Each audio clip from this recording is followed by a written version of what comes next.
Buenas tardes a todos y todas. Les saludamos y damos la más cordial bienvenida a los conversatorios en BUTEF 2022, organizado por la Escuela de Posgrado y Educación Continua, y además en esta ocasión en conjunto con el Centro de Energía de la Facultad de Ciencias Físicas y Matemáticas. Bueno, soy Alejandra Ávila, encargada de Comunicaciones y Vinculación con el medio de la Escuela de Posgrado. Agradecemos el interés y la asistencia a estos conversatorios, los cuales muestran a la comunidad el quehacer e investigaciones de nuestros académicos, académicas, profesores y profesoras de nuestros programas de magíster, doctorado, diplomas y cursos de especialización que se imparten en nuestra Escuela de Posgrado y Educación Continua de la Facultad de Ciencias Físicas y Matemáticas de la Universidad de Chile. La charla de hoy es Riesgo de racionamiento y desafíos de la transición energética, del académico del Departamento de Ingeniería Eléctrica, profesor Rodrigo Palma, que es profesor desde el año 1999.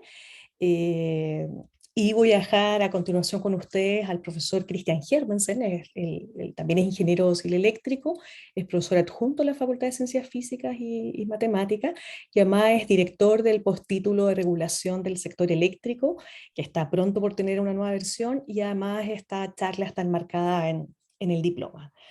Así es que adelante, profesor Christian. Bien, muchas gracias, Alejandra. Bueno, muy buenas tardes, bienvenidos, bienvenidas. En esta charla vamos a llevar a Rodrigo Palma. Como dijo Alejandra, Rodrigo es desde el año 1999 profesor titular del Departamento de Ingeniería Eléctrica y está en el Centro de Energía de la Universidad de Chile. Rodrigo, ingeniero civil de industrias, con mención en electricidad y magíster en Ciencias de la Ingeniería de la Universidad Católica de Chile y doctor en Ingeniería de la Universidad Dortmund en Alemania. También Rodrigo es senior member del IEEE, presidente de la Asociación Chile del IEEE en 3 y 2, es director del Centro de Energía de la Universidad de Chile e investigador principal del Centro de Excelencia Fondat Panicit de Ingeniería Solar CERC Chile. Desde el diplomado en regulación del sector eléctrico, que comenzará el 2 de agosto, del cual Rodrigo es profesor, es un agrado poder presentar a Rodrigo y dejo ahora con ustedes a Rodrigo Palma.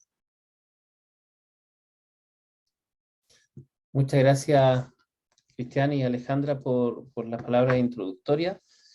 La verdad es que varios de ustedes son conocidos. También está el coautor de esta presentación en el público, Carlos Alvear, que es alumno de magíster de nuestra facultad.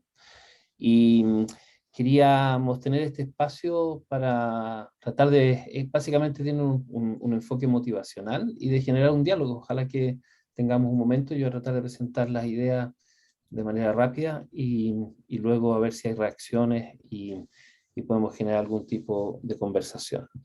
Entonces, racionamiento y el tema de la transición son las motivaciones. Somos del Centro de Energía y ven ustedes la foto, ya lo estamos repoblando paso a paso en este trabajo en los espacios que da la pandemia para poder tener más actividades en el centro. Así que también bienvenidos a visitarnos y a que tengamos instancias de contacto más personal ahí. Ahí viene parte del equipo del centro y a la izquierda algunos de los proyectos o iniciativas emblemáticas en los que estamos involucrados. Rodrigo, ¿no estás compartiendo? Ay, ay, ay. Todos estaban imaginando cosas, ¿cierto? Ahí sí, Alejandro, lo confirmo, por favor. Sí, ahí estamos bien.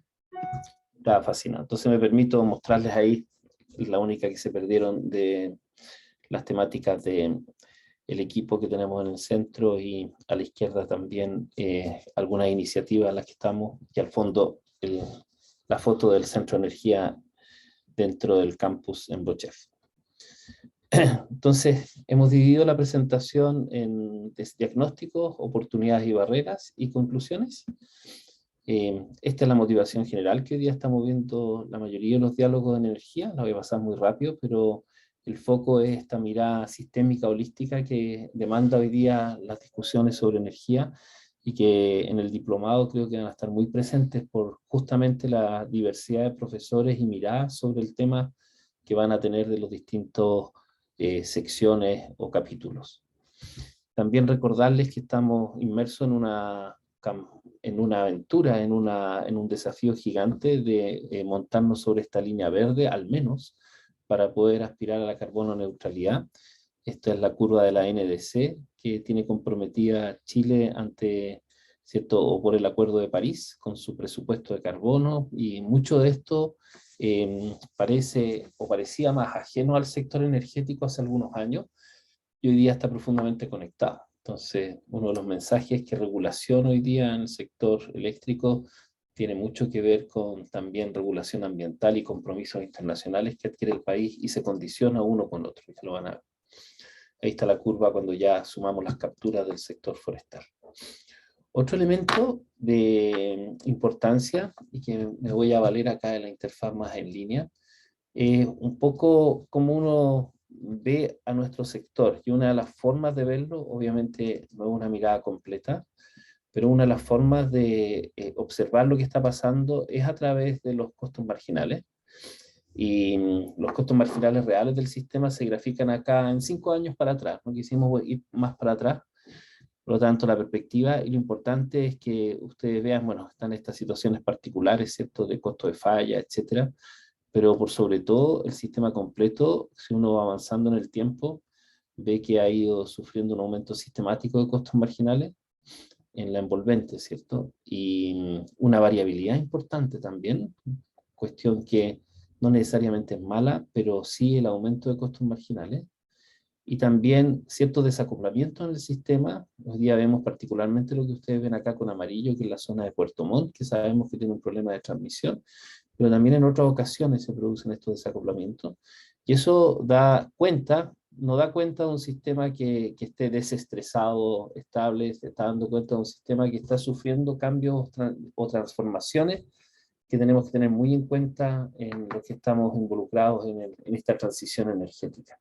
Estas variaciones de costo marginal, incluso sacándole, fíjense, el efecto Puerto Montt, voy a desconectarlo acá en la interfaz del coordinador, estamos con una presencia de zonas de costos marginales cero, que tampoco necesariamente es algo negativo, pero que está estresando y ustedes lo ven en la prensa. Y es muy importante que entendamos y tengamos las herramientas para poder analizar estas situaciones de costos marginales nulos que muy probablemente tienen que ver, ¿cierto?, con congestiones o con costos marginales nulos sistémicos. Sacamos a Puerto Montt y ustedes ven que son costos marginales que en muchas ocasiones son todas las barras, había consideración de las pérdidas, las que se van a un valor cero y después se disparan a valores muy altos. Entonces estamos en un mismo día migrando de diésel muy caro a diésel, ¿cierto?, o a energía muy barata, renovable, de costo cero. Y acá estamos viendo la última semanita, que es una especie de veranito de San Juan, ¿cierto?, salvo en Puerto Montt, por las lluvias. Yo creo que está particularmente condicionado por el efecto lluvia, donde se ve claramente una baja en los costos marginales debido a eso. Y eso a modo de motivación y sistemático de lo que se nos viene como desafío de análisis. Y ven parte de lo que les estaba mostrando y ven las barras, ¿cierto? Crucero, para tener una idea de dónde están Pan de Azúcar, Quillota, Charrúa y Puerto Montt, como una forma de entender que esos puntos que estamos tomando como muestra acá tienen que ver también con puntos geográficos que delatan zonas del país. Entonces, con gestiones crecientes tenemos alta variación y volatilidad de los costos marginales, y costos marginales en cero en zonas globalmente y también en zonas específicas. Y eso entonces se ha conjugado con otro fenómeno que es el primero que yo puse en el título, que es el riesgo de suministro. Probablemente no pueden ver muy claro, pero hemos tomado acá algunos espacios de tiempo. Cuando se empezó a discutir a nivel de diciembre del año pasado la necesidad de retrasar la salida de Bocamina, eso estuvo fuertemente motivado por la aparición por parte del Coordinador Electrónico Nacional, que hace estudios, ¿cierto?, todos los meses para mirar en un año hacia adelante los riesgos de suministro. Entonces, para distintos casos que se arman, caso ACE y casos que van configurando lo que podríamos llamar tormentas perfectas de hidrología, indisponibilidades, etc., se da que en el caso 6, que es particularmente 3H, el caso 6, 3H, acá denotado de esa forma, para hidrología específica, si se diera ese futuro, se estaban viendo riesgos de racionamiento, sumando el año completo, en torno a 709 gigawatt hora. ¿Ya? Esa condición en la verificación de marzo del 2022 se agravó a 943 gigawatt hora y vamos a ver qué significan estas cifras en un momento más. Pero esto después fue interpretado por distintos actores del sector y se armó una polémica bastante grande de qué tanto era el riesgo de suministro y cuántas herramientas estamos aplicando para eso. Entonces, en el Centro de Energía, en base a esto, hemos ido haciendo un seguimiento y les muestro ahora por qué paramos en marzo, porque ahí en marzo todavía no se tomaban medidas ni se había revelado un poco el invierno que ha ido ahora. Ustedes saben que las hidrologías, ¿cierto?, parten de abril, entonces el año, desde el punto de vista del fenómeno que tiene cierta independencia con los años anteriores, más allá del acoplamiento climático, se empieza a revelar en abril. Y este valor bajó acá en forma ostensible, de manera que lo que se presentó hace poquitos días, que mira desde junio hasta mayo del próximo año, muestra una disminución marcada, no solo respecto de enero, de la visión que se hacía hasta diciembre, sino que también respecto de la que les mostraba recién de marzo, que fue como el pic de los 940. Entonces ahora tenemos una percepción futura que está en alrededor de un quinto del valor que se estaba estimando. Y acá se confabulan varios efectos. Uno, efectivamente, la disponibilidad del recurso agua que ha ido apareciendo con las lluvias, etc. Algunos procesos que se han gatillado para poder mejorar la operación del sistema, y también la inclusión de Bocamina, que no estaba y que se aplazó 4 meses su salida. Entonces, con todos esos efectos cruzados, hoy día bajó bastante la proyección, pero esos son los números. Entonces, nosotros hicimos un análisis para entender un poco, viendo lo que el coordinador propone como medidas, ¿ya?, en varios de sus informes, no solamente este de enero, lo que ha hablado Acera respecto de las propuestas para optimizar la operación técnico-económica. Ahora hay una mesa trabajando en eso. Lo que ha hecho ICI con SPEC en otra publicación de cambios al mercado y a la regulación eléctrica, que es cierto, ICI albergado en la Universidad de Chile, ahí con el liderazgo del profesor Rodrigo Moreno, SPEC como consultora que trabaja estos temas también y tiene modelos de proyección. Después BDE, que también hizo una proyección del abastecimiento eléctrico, Valgesta, que se pronuncia mensualmente sobre esto, Generadores de Chile, y también algunas conversaciones con distintos actores del sector. Esta foto que les vamos a mostrar tiene 2 meses, fue hecha como hace 3 meses, por lo tanto no incorpora lo último que se ha ido discutiendo, pero no, en mi opinión no ha pasado algo tan relevante como para que cambie el cuadro. Entonces lo que hicimos fue meternos en cada uno de estos documentos y tratar de entender qué es lo que se propone para poder evitar estos racionamientos o estos posibles racionamientos. De hecho, no hemos tenido racionamiento, hemos tenido fallas, como siempre, del sistema, particularmente en los momentos que ha habido temporales, con la lluvia. Sabemos que en muchos lugares son más vulnerables de lo que nosotros quisiéramos desde el punto de vista de la preparación de las empresas para enfrentar las condiciones climáticas. Y así que hemos tenido apagones debido a eso, más que por un problema de falta de energía. Y verán que en realidad sobra energía más que falta energía. Entonces, lo primero, llama la atención que muchas de las acciones, particular, la referencia 1 es lo que propone el Coordinador Eléctrico Nacional, ¿ya? Y eso es muy importante porque el Coordinador Eléctrico Nacional es un actor clave en todo esto y es el que tiene la responsabilidad legal de iniciar esto. Entonces, en los lugares donde no aparece uno, son cosas que el coordinador no ha presentado como estrategia, al menos en forma escrita, y que otros actores sí la ven como relevante. Y cuando aparece el uno con muchos más, hay una cierta coincidencia o consenso en el sector de que esa es una estrategia que hay que aplicar. Entonces, el aumento de la disponibilidad de suministro de GNL, la postergación del retiro de centrales a carbón. De hecho, este argumento probablemente fue el que motivó que el Ministerio de Energía, ¿cierto?, ya con el nuevo gobierno a cargo del ministro Huepe, tomaran la decisión de retrasar Bocamina. Entonces, viene directamente por las señales que da el coordinador. Y ahí podemos estar de acuerdo o no de acuerdo. Asegurar el suministro requerido de diésel para todo lo que tiene que ver con logística, dado todo el flujo de camiones que se requiere para poder abastecer y que se han hecho cálculos que eso está bastante estresado. Eso tiene un relativo consenso y tiene unas soluciones de corto. Acá hicimos nosotros, a juicio experto en los miembros del centro, un poco si es que esta medida es más bien una medida que se puede implementar en el corto, mediano o largo plazo. Y ahí abajo estamos diciendo que lo entendemos por eso, para no ser ambiguos, en los próximos 6 meses a 2 años, y largo sobre 2 años. Esa es nuestra percepción.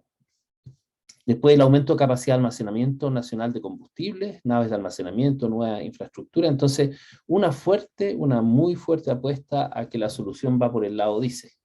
Y eso como que de alguna forma llama la atención cuando está el discurso paralelo de que tenemos que salir del mundo fósil, ¿eh?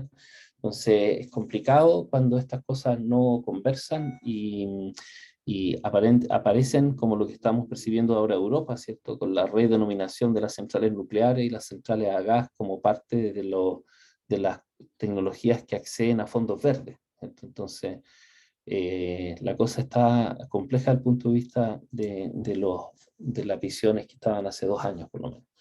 Después hay otra apuesta en el recurso hidráulico, que sabemos que tiene un gran potencial y también es polémico en algunos aspectos por los temas ambientales.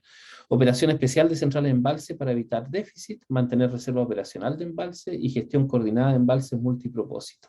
Ese es como un ámbito que se levanta. Acá ustedes después pueden revisar los actores, les vamos a dar la presentación, que sería el 7, ¿cierto? Eso fue, más bien, si me permiten retroceder, conversaciones bilaterales y no es resorte de algún viene del mundo académico, de entrevistas a personas, de que tiene que comenzar esta cooptimización agua y energía, en el sentido de que ese recurso hoy día, si tuviéramos una gestión más coordinada, conjunta, y no nos estuviéramos solo guiando por los decretos que especifican los convenios de riego, etcétera, podría haber ahí un espacio de optimización interesante. Después, sistema de transmisión, postergación de trabajos de ampliación. Esto es justamente lo que pasa con Puerto Montt, que tenemos unos costos marginales gigantes, producto que está aislado eléctricamente, entonces el costo marginal lo marcan las centrales ahí, entonces estaría la posibilidad de postergarlo y con eso no solamente bajar los costos marginales, sino que evitar racionamiento, porque parte del racionamiento que aparece es el que se desarrolla en la zona, que no tiene que ver con otro argumento, sino el de un problema de transmisión en el sur. Monitoreo dinámico de la capacidad de transmisión, de manera de poder usar, eso no lo propone el coordinador, curiosamente, sí lo proponen otros actores. Aprovechamiento de automatismos sistémicos para EDAC, BES, etcétera, tampoco lo propone el coordinador, sí lo proponen 3 otros actores. Aumento de capacidad de transmisión en corredores existentes de manera temporal a través de conductores, cierto reforzamiento de conductores, FACTS, eso tampoco lo propone el coordinador, y así estamos viendo, y esto tiene que ver con sistemas de transmisión, como mecanismos que permitan el desarrollo de infraestructura de transmisión de emergencia, tipo mecano, como lo vemos en los puentes, ¿cierto? El equivalente a los puentes es una idea que salió justamente, entiendo, si mal no me falla la memoria, de Generadora, como una estrategia tipo puente mecano cuando hay algún evento climático y que el ejército lo puede colocar en corto plazo. Entonces, una analogía con eso. Pero obviamente eso no es para el día siguiente, ya tiene un espacio de mediano plazo. Luego, ya vamos a terminar, son 2 láminas nomás, pero nos interesa que conozcan estos elementos porque cada uno necesita una regulación, cada uno necesita un entendimiento técnico. En gestión hay mucho por hacer, es increíble viendo estas referencias, la cantidad de ideas que hay en el mundo de gestión. Revisión diaria de programación de la operación de corto plazo, cuestión que hoy día no es pública y ahí hay varios actores que critican esto. Monitoreo diario de indicadores críticos con información pública de los interesados, gestión óptima de mínimos técnicos, rampas de subida y bajada evitando vertimiento, ¿ya? Donde también hay una suerte de entendimiento de que no se está haciendo el mejor aprovechamiento de esas opciones en las estrategias actuales de operación. y ahí está llamado el coordinador a rebatir esa percepción. Reducción de plazos de puesta en servicio de nuevos proyectos RNC, mejorar los datos y modelos utilizados para el informe de seguridad de abastecimiento, pronósticos, riesgos, como que este informe que sale mensualmente, hay una percepción de que usa datos de entradas que podrían mejorar.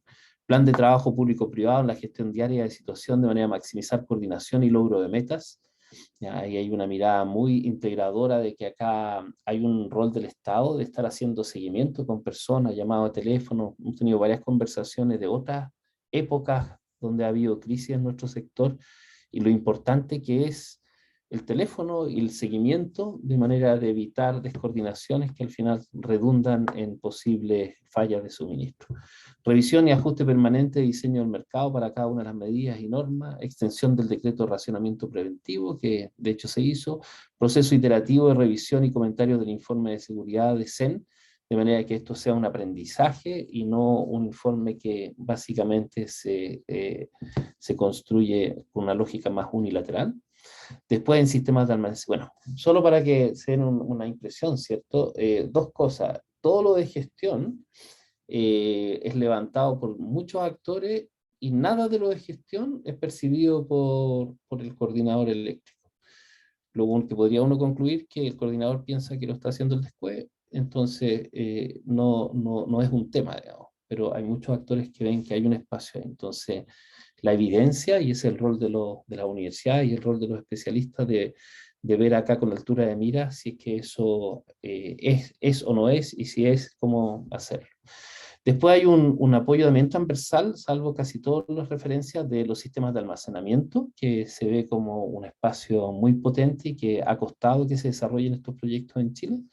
Y después los recursos descentralizados, como opciones, el incentivo de gestión de respuesta a la demanda, el gran ausente. Hoy día la demanda, ustedes mismos háganse la pregunta, ¿qué señal reciben en la casa para reaccionar y ser parte de esta transición energética? Si la respuesta es la misma que la mía, que ninguna señal, salvo una suerte de discurso genérico, pero no hay ninguna señal concreta, entonces creemos que está muy al debe en la demanda y es uno de los temas que de hecho aparecen en la ley como tema a desarrollar, particularmente por los distintos actores e instituciones del sector. Agilizar de manera efectiva la implementación y coordinación y gestión de la generación distribuida, de manera que esa herramienta de las soluciones descentralizadas tome un protagonismo que hoy no tiene. Campañas educativas para ahorro energético y eficiencia energética, obvio, y planes de generación distribuida para las regiones afectadas de rápida instalación. Una suerte de llegada de container para poder llegar con generación que sea de más bajo costo que la que estamos viendo hoy día. Ese es el mapa de nuestro racionamiento con los riesgos. Espero que estemos honrando el título. Algunos recibieron una invitación de razonamiento así que les pedimos disculpas. Esa fue la primera. Claro, lo que generó harto interés. Recibí muchos correos como aparecía en mi foto, así que les pedimos no disculpas en el sentido de que sea algo tan terrible y se hizo la corrección, sino que al final algo de razonamiento tiene también todo esto. Así que vamos a aprovecharnos de ese lapsus que yo asumo como responsabilidad, que soy el que aparece en la foto. Después, otro tema. Entonces, listo, tenemos el racionamiento, tenemos una serie de medidas, hay esfuerzo ahora, una mesa, sabemos que se están levantando estas discusiones. Los que no se sientan integrados a esto hay que buscar los espacios para poder transmitir ideas, tratando entre todos de construir esta transición. Pero después viene una mirada hacia los vertimientos, porque es muy curioso que al 10 de mayo, les muestro yo, si ustedes entran a la página del coordinador, hay un informe diario, ¿ya? Y se llama Resumen Ejecutivo de Operación. La del 10 de mayo hablaba que en el sistema eléctrico chileno llevábamos, en lo que lleva del año, 437 gigawatt hora de energía perdida, es que le llamamos vertimiento de renovable. O sea, energía renovable que no puede entrar al sistema por problemas técnicos, por problemas de coordinación, problemas de transmisión, etc. Y entonces todos los días aparece o aparecía, van a entender por qué digo eso, cuánto era la reducción. Por ejemplo, acá, si lo llevamos, estos son megawatt hora, entonces de los 437 que se llevan en el año, ese día, el 10 de mayo, se dio 1,7. Entonces, otros días obviamente tenía que ser mucho más para que la suma fuera esto. Entonces, se iba sumando esto y si ustedes recuerdan los números, ya me voy a permitir volver acá, solo para que hagan la reflexión, de que en el peor de los escenarios teníamos 943 gigawatt hora, como que si se viene la tormenta perfecta, ese va a ser en un año el déficit energético que tiene el país. Y nosotros veíamos en ese reporte oficial del Coordinador Eléctrico Nacional al 10 de mayo, o sea, todavía no estábamos ni en la mitad del año, y ya llevábamos 437, o sea, cerca de la mitad del peor escenario. Si ustedes multiplican por 2 en una cuestión de una proporción lineal, podrían decir que prácticamente el peor escenario futuro de racionamiento en Chile era comparable con el vertimiento esperado que teníamos para ese año. Entonces ahí llama la atención cuando la gente dice no tenemos energía. Lo que estamos haciendo es que estamos por un tema de que se está dando, busquemos después responsables, pero los hechos mostraban al 10 de mayo que estamos perdiendo energía en montos similares al peor racionamiento que podemos enfrentar. Ese racionamiento ahora más encima bajó a 200, o sea, ese 200 que era el último reporte, solo para que lo vean, estos 208, que es la visión actual hacia los próximos 12 meses, tendría un valor que ya es la mitad del racionamiento de la pérdida de energía renovable que hemos tenido hasta mayo, ¿ya? O sea, es bueno reflexionar sobre esos órdenes de magnitud. Pero lo peor de esto es que si bajan el de ayer, que es del martes 12, ¿cierto? Esta información actual. Lo primero que llama la atención es que el coordinador pone 3 asteriscos acá y dejó de calcular ya hace como 2 meses, ya no entrega el valor acumulado porque dice que no está recalculando. Y esa cuestión es complicada porque todos nosotros tenemos que trabajar con evidencia y a pesar de que se reporta que ayer hubo un vertimiento de cerca de 4 gigawatt hora, 4 en un día, 365 días, multipliquen ustedes, 4 por 365, ya llegamos a los 1200, pero dejó de entregarse la reducción, porque no, hace días que ya no se calcula, yo no entiendo por qué. Entonces ahí uno empieza a, y por eso pongo los signos de interrogación, no es que no hayamos terminado acá la lámina y no hicimos la pega, sino que no tenemos el valor. Entonces ahí también hay un tema de la calidad de la evidencia con la cual estamos tomando nosotros decisiones en el sector para poder equilibrar esto. Entonces, frente a todo esto, mirando vaso medio lleno, hay un espacio gigante de oportunidades y voy a dedicarles solo 5 minutos más porque teníamos más láminas, pero el mensaje principal eran las láminas anteriores. Oportunidades y barreras que permitirían ofrecer esta flexibilidad que el sistema necesita, porque necesitamos flexibilidad para poder articular mejor nuestra operación y evitar racionamiento, y necesitamos también flexibilidad para poder articular nuestra transición y poder integrar los recursos renovables que siguen muy potentes. ¿Por qué? Porque tenemos un recurso gigante, tenemos 100 veces más energía de la que necesitamos en el país. Muy pocos países pueden decir eso. Pregúntenle hoy día a Europa cómo está desesperada, en particular, ¿cierto?, la Europa del Oeste, sobre los temas energéticos. Pregúntenle a Japón. Entonces, es un temazo y nosotros tenemos esta situación privilegiada, pero hay que hacerlo bien. Hay que hacerlo bien, ¿en qué sentido? En el sentido de que había consideración, este es el recurso del 2020, pronto vamos a tener el 2021 completo. Está conectado Brian para que escuche, que es el alumno que está a cargo ahora de hacer el recálculo. No lo veo. Tenemos cómo fue el 2020 nuestra generación solar, nuestra generación eólica en todo el sistema, la generación agregada, que es muy bonita, como ven, y la demanda. Entonces, ¿cómo hacemos calzar estos dos? La demanda, que está acá a la derecha, en las distintas épocas del año, con nuestra oferta renovable. Mientras más se parezcan esas dos, ¿cierto?, más vamos a lograr esta transición energética.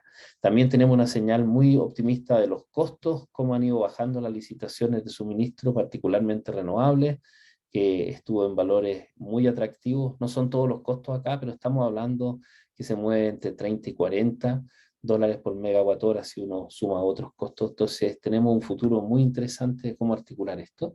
pero tenemos que hacerlo bien, porque si no está pasando esto de que estamos vertiendo. Y tenemos que tener un cuidado único con los elementos de los servicios ecosistémicos que nos ofrece la naturaleza y que estamos vulnerando cuando hacemos o traspasamos estas fronteras o límites de la naturaleza y el medio ambiente, que acá simbolizan un poco el hecho de que estemos rompiendo los equilibrios, y eso es una preocupación hoy día muy central, que hay que manejarla, porque si extremamos esto, sabiendo que la energía es necesaria para muchas de las actividades humanas, y nos paralizamos, obviamente vamos a tener efectos negativos en poder ofrecer a la sociedad estos ODS con el cual partimos esta presentación, y esa es como la sabiduría de un país de poder ir haciendo una combinación adecuada y de consenso sobre eso.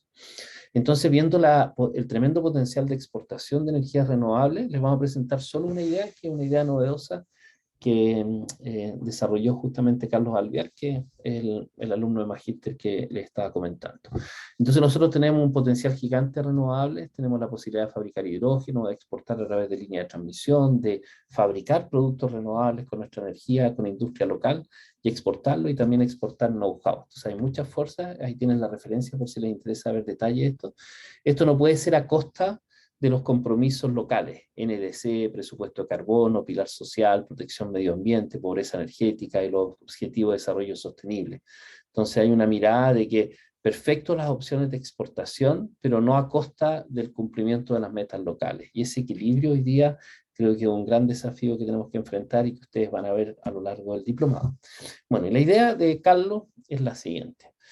¿Por qué no ofrecer a través de la exportación de nuestra energía renovable, particularmente hidrógeno, la posibilidad de una reserva estratégica de hidrógeno que no esté para cosas de corto plazo, no esté para el apoyo de lo que nosotros llamamos control primario de frecuencia, control secundario, sino que esté para poder dar una suerte de seguro al país para temas de racionamiento? Entonces, en vista de estas proyecciones que acaban de ver de posible racionamiento, el ejercicio que les vamos a mostrar es el siguiente: ¿cómo podemos almacenar hidrógeno para después, eventualmente, no solo exportarlo, que sería con una flecha hacia afuera, sino que tener la posibilidad de reinyectarlo en forma de electricidad a través de celdas de combustible o algún otro medio de conversión, que puede ser en el uso a través de algún gas sintético en centrales convencionales, pero fabricadas como combustible verde? Entonces, lo que se hizo fue convertir el peor caso de este informe de seguridad de abastecimiento, que es el que le mostramos de junio del 2022, el último, este que sumaba 280, y se vio este caso. Estos son los racionamientos esperados por mes hacia el futuro en este peor caso, en gigawatt hora, ¿ya? Y que suma los 200, en la cabeza ustedes ven que la cosa más o menos suma los 208 que aparecían ahí. Los transformamos en costo en distintos escenarios, suponiendo el costo de falla de larga duración, que es el que aplicaría acá, no un costo de falla de corta, o sea, intempestivo, sino que sería de carácter racionamiento, pero que sabemos que tiene distintos valores, ¿cierto? 5% de profundidad, 10, 20, 30.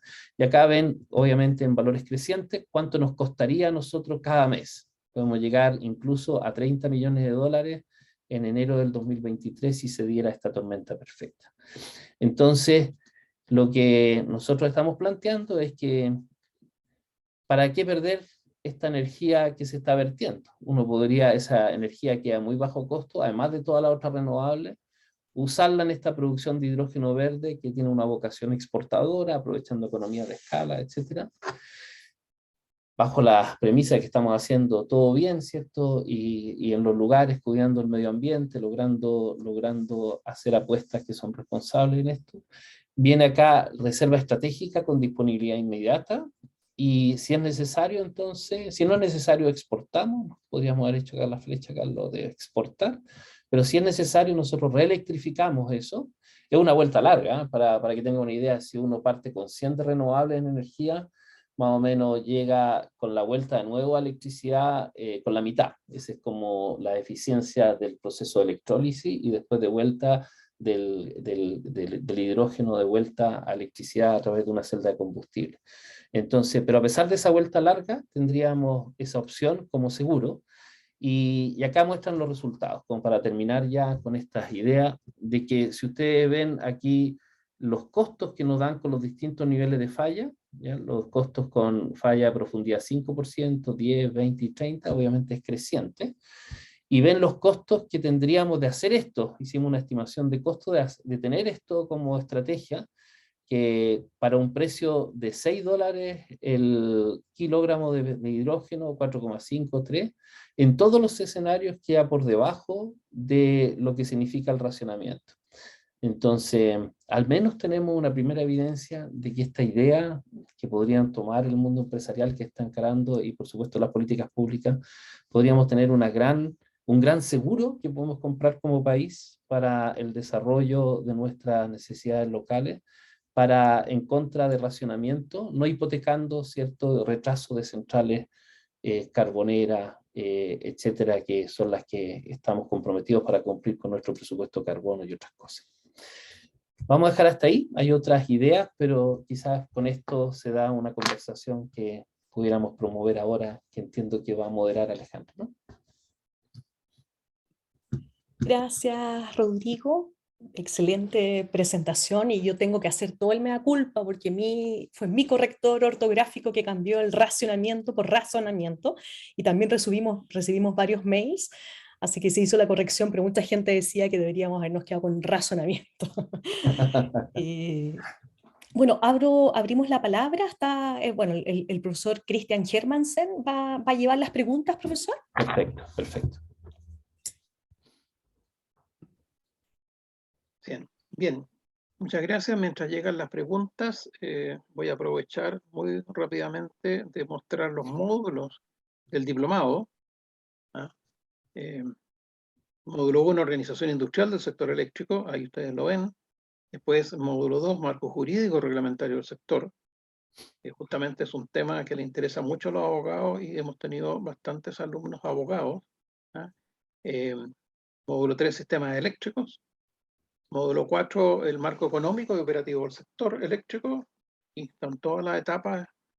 Y todo esto que hemos hecho, todo el recorrido, incluye el módulo 1, el efecto del hidrógeno en la matriz energética. Terminamos con un trabajo aplicado, trabajo en grupo de aplicación de los alumnos de temas específicos para reunir y atacar problemas de actualidad, problemas que pueden tener las mismas empresas y resolverlos en conjunto.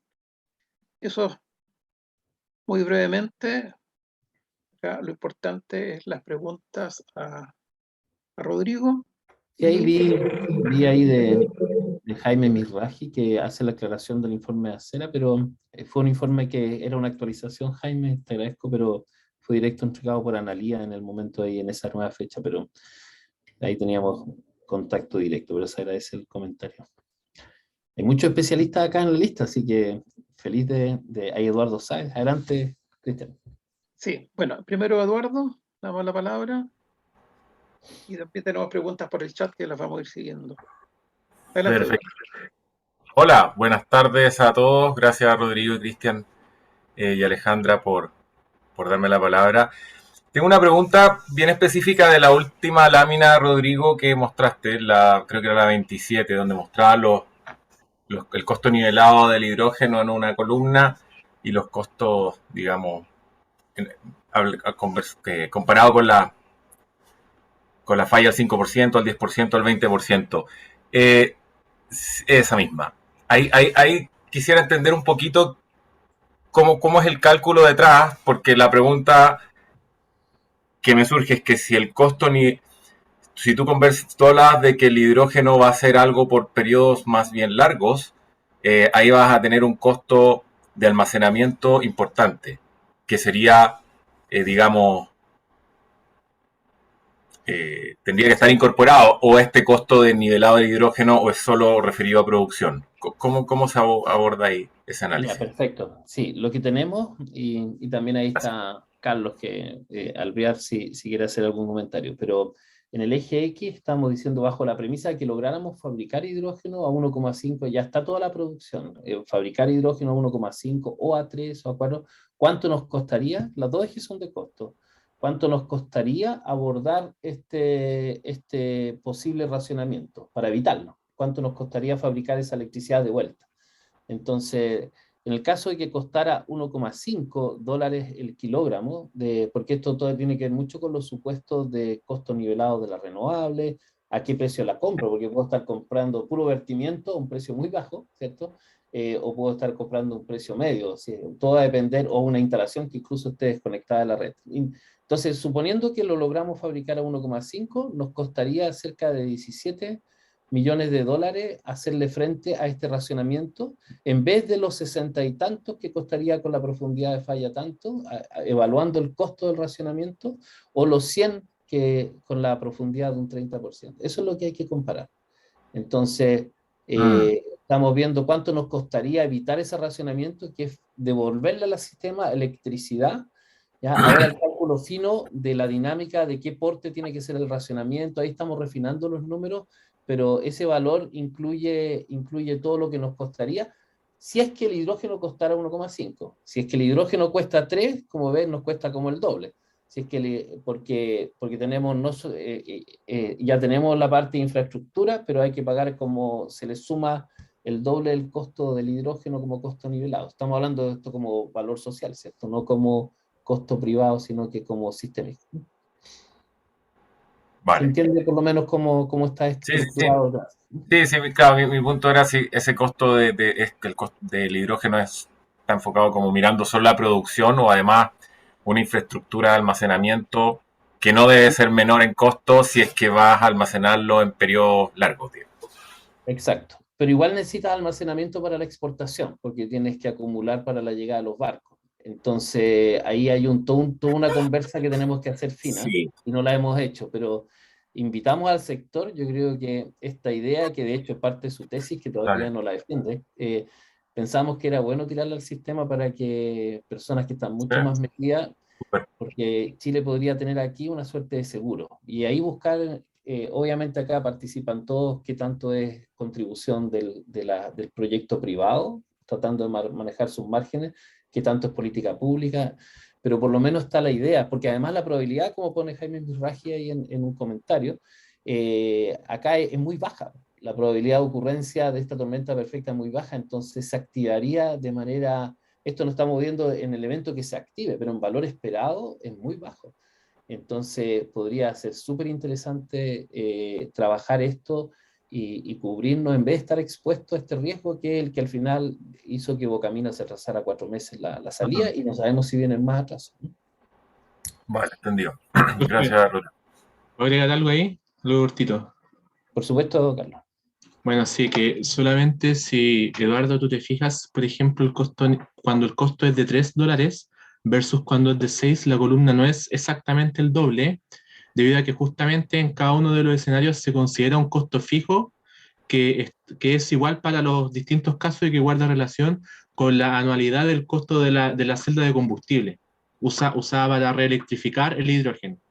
¿Sí? Entonces, esa celda de combustible no entra dentro del costo de lo que es el costo nivelado. Entonces, también dentro de ese mismo análisis, uno podría agregar el costo de ese almacenamiento, de la infraestructura, básicamente. Pero aquí se nivela, en el fondo se sensibiliza para distintos costos de hidrógeno, pero considerando además un costo fijo para todos los casos que tiene que ver con justamente esa infraestructura. Con el CAPEX. Vale, entendido. Súper. Gracias. Bien, muchas gracias. Tenemos una pregunta en el chat de Gabriel, no tiene el apellido, dice, ¿cuál de las medidas específicas en el ámbito de la gestión es más rápido de implementar? Hoy siempre voy a irme a la lámina, las que se pueden implementar con pura buena voluntad, creo, son las de gestión. En el sentido de que ahí, toda esta lista uno ve, y es un esfuerzo, por supuesto, no quiero minimizar, pero ese van en primera línea. Todas las que están en verde, nosotros pensábamos que son las que están en primera línea de implementación, pero por supuesto hay algunas más costosas que otras. Hay mucha discusión sobre los automatismos. Nosotros creemos que acá hay tensiones por intereses de los distintos actores sobre los automatismos, a los que quieren hacer desarrollo de nuevos proyectos de transmisión. Entonces ven como un riesgo de que el automatismo, ¿cierto? Para los que no saben, nuestro automatismo es poder de alguna forma relajar el criterio N-1, de manera que pueda transferir más potencia por los circuitos, cuestión que hipoteca la seguridad del sistema frente a una contingencia, de manera que si sale un circuito el otro se sobrecargaría, pero como uno tiene un automatismo, de manera que desprende consumo y generación, de manera que no pase eso en poquito tiempo, aprovechando la inercia térmica de los componentes, entonces estaría esa opción. Entonces algunos lo ven como una amenaza a un desarrollo robusto de una infraestructura de transmisión, porque empieza una suerte de competencia entre los dos. Entonces, de hecho, usan apelativos como que esta es una solución parche y no nos gusta. ¿Y a quién le gustan las soluciones parche? Porque obviamente hay una carga valórica en ese tipo de comentarios. Entonces, pero ese también es un espacio que hemos descubierto que puede ser súper necesario de activar en el corto plazo y son costos comparativamente mucho más bajos. Y así podemos ir. Entonces, no es solo, primero los verdes, pero dentro de los verdes hay una lista donde respondiendo, pienso yo que el moradito, la gestión es como el primer punto que hay que atacar y obviamente con todo eso probablemente no solucionamos el problema, pero avanzamos y además le pega a la mejor implementación de los otros. Muchas gracias. Tenemos una pregunta de Juan Pablo Tapia. Dice, para producir el hidrógeno verde, en virtud de los vertimientos de energías renovables, ¿cuál es el lugar geográfico para instalar estas infraestructuras y cuál sería el número esperado de eventos que esto ocurriría? Y continúa lo anterior debido a que los vertimientos no siempre ocurren en una zona geográfica específica en el sistema nacional, norte, centro y sur. Sí, no, súper buena la pregunta. Y obviamente en este escaso tiempo de presentación aparece como que fuera la rapidita, pero tenemos plena conciencia de eso. Un poco la señal era, no podemos seguir perdiendo esa energía, esa es la señal, ¿cierto? Sabemos que tenemos un desafío gigante hasta que no entre la línea de corriente continua Quimarlo-Aguirre, que está planificada en el mejor de los casos para 2028. Entonces sabemos que la zona norte va a estar tensionada si siguen entrando la cantidad de proyectos que están esperados y ahí va a haber un superávit de posibilidad de generación que no va a haber cómo evacuarlo de manera adecuada hacia el sur por todo lo que se haga y ahí entonces es claramente un espacio de desarrollo. Y hay otro espacio que es Magallanes, que es el de acá, pero que está eléctricamente desconectado, ¿ya? Entonces, ahí no es llegar y decir lo que yo produzca en Magallanes, que no está conectado al sistema eléctrico central, va a estar disponible en almacenamiento directamente. Pero ahí hay que pensarse si es que va a haber una exportación hacia el Pacífico, Norteamérica, de nuestro hidrógeno, en que una de las escalas, perdón, en el caso de que se dé el evento, una de las escalas puede ser la zona central. Y entonces ahí hay una logística. Le aprovecho de mostrar, estas cosas no es locura de los profes de acá de Chile. Hoy día, estos papers, por ejemplo, este es un paper donde Corea se está haciendo preguntas muy directas. Nosotros hacemos una analogía con lo que tiene que hacer Arica y Parinacota, pero este paper que pueden visitar ya está viendo cómo hacer la red y infraestructura de hidrógeno en paralelo con la infraestructura eléctrica dentro del país, con multinodo. Ya no hay un entendimiento de desarrollar la electricidad nomás, sino que hay que desarrollar la red eléctrica. Uno puede mandar agua y está mandando combustible, porque al otro lado está el electrolizador, o puede tener el electrolizador a este lado y mandar con una red de gas el hidrógeno, o en camiones, o pasarlo a un combustible sintético. Entonces empiezan a aparecer todas esas preguntas, y ya hay países que se están haciendo, y hay investigaciones, y no solamente en Corea, hay este paper de Texas, donde también están viendo, ven acá el diagrama, toda la red de hidrógeno, la parte eléctrica, las renovables. Entonces, ¿cómo articular estas redes de una manera novedosa? Creo que es una pregunta que tenemos que abordar muy pronto en Chile. Hay alumnos que están trabajando en distintas universidades, pero recién estamos haciendo caricia a estos temas que son fundamentales si queremos tener este tipo de soluciones. Siguiendo lo mismo, tengo otra pregunta en el chat y después vamos a dar la palabra. Natalia Gómez, ¿este análisis considera la posibilidad de obtener y ocupar en el sistema e-fuels basados en hidrógeno?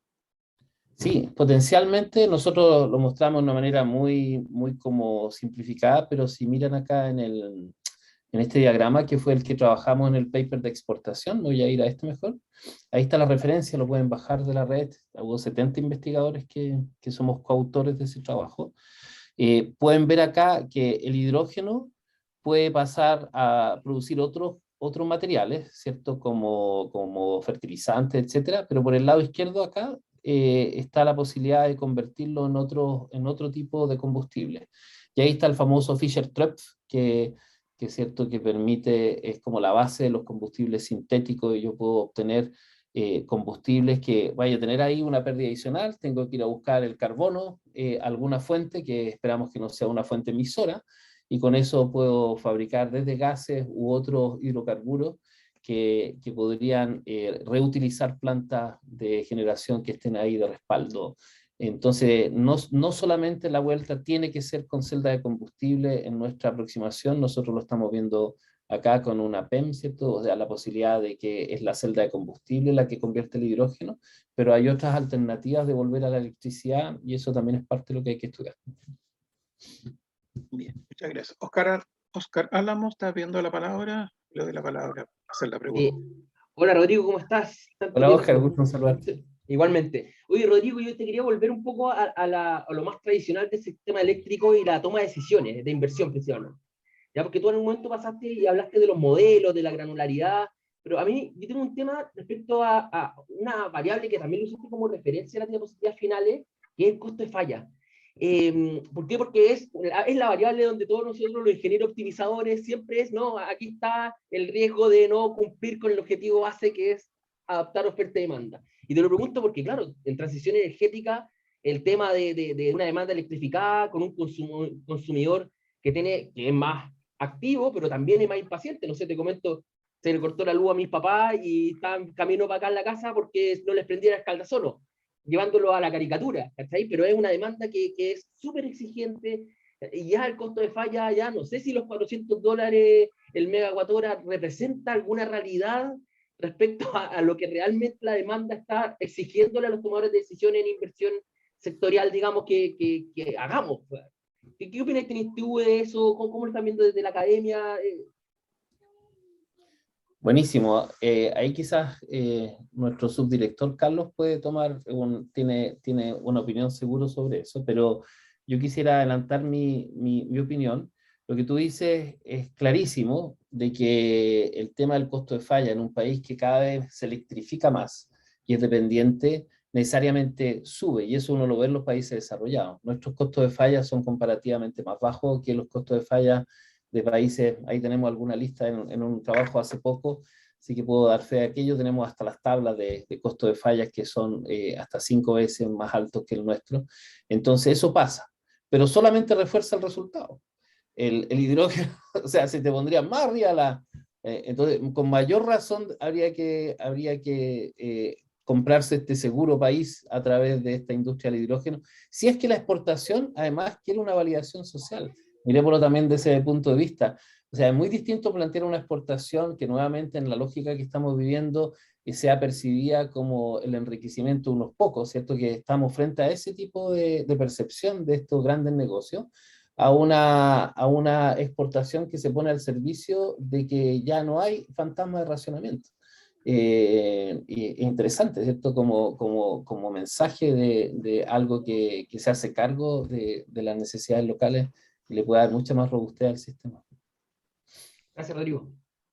Gracias a ti, Oscar, un gusto. Muchas gracias. Tenemos otra pregunta en el chat de Alonso Martínez. ¿Qué opina respecto a la resolución y al resultado del estudio de seguridad de abastecimiento que realiza el coordinador, el cual es basado en el PLP? ¿Se pierde resolución del resultado al ser un modelo con bloques horarios agregados? Sí, gracias, Alonso. Bueno, nosotros trabajamos con PLP, de hecho lo mantenemos. Ha habido avances en la modelación de bloques. Como todo software, eso también le pasa a Plexos y a otros cuando tienen la ambición de mirar el largo plazo, empiezan a hacer aproximaciones que hay que corregir. Yo entiendo que no están solamente corriendo con PLP, están haciendo otro tipo de análisis más de corto plazo en semanas representativas para ver los efectos, pero no tenemos los detalles. La verdad es que hay una descripción de los casos. No es que lo hayamos pedido y nos hayan negado, pero no hemos tenido la capacidad ni tampoco está como una lógica de información que me permita hoy día a mí hacer un juicio. Quizá algunos de los asistentes tienen mejor información de qué tan lejos está esto. Lo que sí ves los informes de Valgesta, por ejemplo, ellos tienden a tener una opinión de que los cálculos del coordinador son más bien optimistas. O sea, como que habría más posibilidad de racionamiento, y de hecho eso fue en plena discusión en enero, febrero, hasta marzo, hasta que se hizo lo de Bocamina. Muchos de los consultores estaban en una actitud como de su juicio experto, porque tampoco yo he visto los modelos con detalle como para que podamos decir, ¿sabes? Que en realidad el modelo es mucho más espectacular que el otro. Entonces, vuelvo al tema de que estamos en un espacio de que la evidencia, yo creo que tenemos que seguir perseverando en ir mejorando la calidad de la evidencia, de manera que todos cuando lean el informe estén convencidos de que la cosa no está corrida un orden de magnitud. Pero esencialmente yo diría que la combinación de PLP, el PLP no tiene un problema esencial de que sea tan ciego al futuro, en la medida que se use en forma adecuada con PCP o acoplado con simulaciones más de corto plazo. Muchas gracias. Estamos en el tiempo, pero igual tenemos otra pregunta en el chat de Gabriel. ¿Qué tan factible es la posibilidad de la interconexión energética con países vecinos a modo de evitar el racionamiento? Súper bueno. Ese claramente es otra de las opciones. Gracias, Gabriel. Del palo blanco. ¿Cierto? Acá lo están viendo, ¿no? Estoy compartiendo, ¿no? ¿Sí? ¿La imagen? Sí. Ahí. Sí. Entonces, claro, nosotros estamos... Otro camino es que Latinoamérica completo se transforme en un nodo de exportación hacia el mundo. Y eso pasa porque ya no planteemos... Porque acá hay como dos posibilidades: Chile contra el mundo, y plantea cómo exporta combustibles, si es que esto toma, que es la posición actual, digamos, son proyectos aislados que está cada uno salvándose solo, o hay una estrategia Cono Sur o una estrategia Sudamérica, donde pueda haber, por ejemplo, puede tener mucho más sentido, mirando el punto de vista cambio climático. Argentina, en una buena parte, más bien se prevé aumento de aguas continentales con el cambio climático. Hay completamente contrario a lo que nos pasa a nosotros. Desgraciadamente no tengo las láminas en ese paper de exportación que está referenciado, pueden bajarlo y ahí van a ver las proyecciones del IPCC hacia Argentina, que aumenta el agua. Entonces puede haber mayor disponibilidad de aguas continentales para tener un centro de transformación, y si queremos exportar hacia Europa, más bien salir por algún puerto del Atlántico, y no tenemos por qué dar la vuelta desde el estrecho de Magallanes para ir derecho para allá, porque podemos quizás evacuar con línea de transmisión esa energía y empieza a interconectarse eléctricamente, pero ya no la lógica histórica de interconexiones basadas en intereses bilaterales como los que hemos tenido con Argentina, sino que en una vocación exportadora de Sudamérica completa, y ahí se daría en forma automática un autorrespaldo dentro del continente. Entonces podríamos salir con electricidad hasta Buenos Aires, y ahí al tener las plantas conversoras y que ahí se fabrique el hidrógeno, varios se deben estar riendo, ¿cierto?, de que cómo vamos a confiar en eso después de la historia del gas, y podemos levantar muchas suspicacias, pero con altura de miras, obviamente tendría tremendos beneficios tener una apuesta continental más que apuestas de cada uno de los países. Bien, muchas gracias, Rodrigo. Estamos en el tiempo. Ha sido bastante esclarecedor ver todas las alternativas que tenemos, que han sido bastantes, y es el tema de que tanto el sector en general como las autoridades empiecen a tomar las acciones específicas para poder tomar las soluciones, y tal como dijo Rodrigo al comienzo, es cómo considerar todas las limitaciones que tiene Chile para cumplir con el cambio climático, y no llegar a la solución de que para evitar el racionamiento tenemos que poner generadores diésel en cualquier parte. Y también ver estas nuevas medidas, justamente los recursos distribuidos, como Europa quiere tener un 25% de la energía futura a través de los paneles arriba de los techos de las casas. Elementos, nosotros tenemos bastante mejor radiación solar y tampoco se está cubriendo. Muchas gracias, Rodrigo. En el centro, en la página del Centro de Energía, Alejandra lo puso, están los datos del diplomado para los que estén interesados en verlo, y también próximamente tendremos la presentación de la charla. Rodrigo, no sé si quieres cerrar con algo. No, agradecer el interés, varios colegas conocidos, ojalá puedan ayudarnos a difundir. Creemos que este diplomado que estamos ofreciendo ayuda a generar estos espacios de diálogo con, yo lo que presenté ahora es un ejemplito de los temas que se van a tratar en muchos otros aspectos durante el diplomado. Y también me alegro de que estos espacios que estamos generando de diálogo, se agradecen mucho las preguntas, así que mantengamos esta línea. Tenemos un tremendo desafío energético y se necesita mucho talento para el futuro para resolverlo, ¿no? Chao, chao. Muchas gracias, les damos las gracias al profesor Rodrigo Palma, al profesor Christian Hermansen, a Carlos Alvear también que estuvo presente, así que les damos las gracias a todos los participantes que estuvieron y nos vemos. Vía correo electrónico les voy a mandar la información del diploma, especialmente si es que pueden ayudarnos a difundir. Chao, chao. Chao, Chao, chao. Hasta gracias. luego. Chao a todos.